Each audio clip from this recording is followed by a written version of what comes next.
Welcome back! Today on Mecha Mondays, I'll be talking about the Front Mission series by Square Enix. I'll briefly go over the history of the franchise, as well as the first game in the series. I'd also like to give a quick shout out to YouTube user StrikeFreedom78 for recommending this review. Remember, if you've got a mecha related show or video game you'd like to see reviewed, don't hesitate to leave it in the comments below. Now moving on. Squaresoft was the undeniable RPG giant during the 1990s, most notable for its Final Fantasy games on both the Nintendo and PlayStation consoles. Most of the games hailed from the fantasy genre, but in 1995, Square released the gritty, realistic tactical RPG known as Front Mission. In Front Mission, you command a team of mechs, or Panzers, against enemy forces while constantly upgrading your units for the next mission. The game was a huge success, despite only being released in Japan for the Super Famicom. It wasn't until Front Mission 3 for the PlayStation that the series was released in both North America and Europe. The franchise has slowed down in recent years, but it still has a sizable fanbase. In 2007, Square re-released the original game and ported it to the Nintendo DS. The DS version was actually where I first encountered the series. I grew up playing games like Fire Emblem and Advance Wars, so Front Mission felt like a natural choice. After logging countless hours into it, I eventually discovered the fan translation of the original Super Famicom game. As much as I like the DS version, I'm going to continue this video with the original game.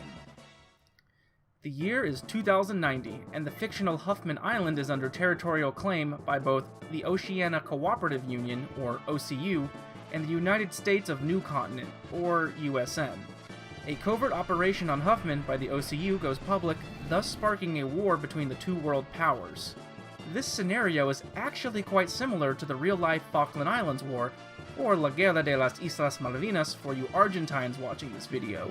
You play as Royd, or Lloyd in the fan translation, a Panzer pilot grieving over the death of his fiancée and fellow pilot.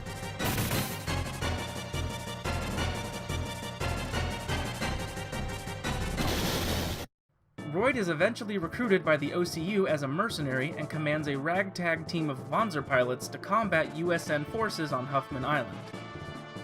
The game cycles between time-consuming combat missions and preparation phases. The combat itself is fairly straightforward. Each Panzer can attack up close or at a distance against enemy forces.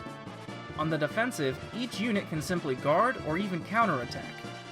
However, it's the focus on targeting that adds a whole new layer of depth to the gameplay. Unlike most RPGs where units have a single bar of health, Front Mission has units with hit points dedicated to the torso, arms, and legs. Reaching 0 on the torso completely disables a unit, while destroying the other sections can prevent a unit from attacking or even moving. This brings me to the arguably most important segment of the game, unit customization. While your units do gain experience points, they're only as good as their equipment. Once entering a territory on the overworld map, you'll often have a chance to visit the arms dealer. There you'll find a nice selection of Panzer parts, weapons, and items for sale. Combat missions give you plenty of money, so don't be afraid to spend. Plus, you can always sell your old parts for halfway decent prices. This game has so many customization options, but by the end, you'll likely be spending more time mixing and matching parts than actually completing missions. It's highly addicting. If you enjoy tactical RPGs, or just Square games in general, I say give Front Mission a playthrough. Just be warned it's a little on the slow side, and you'll be sitting through quite a bit of dialogue between missions. However, it's a nice change of pace from the usual Super Nintendo RPG. Anyways, I hope you've enjoyed the video, and I'll catch you next time for another episode of Mecha Mondays.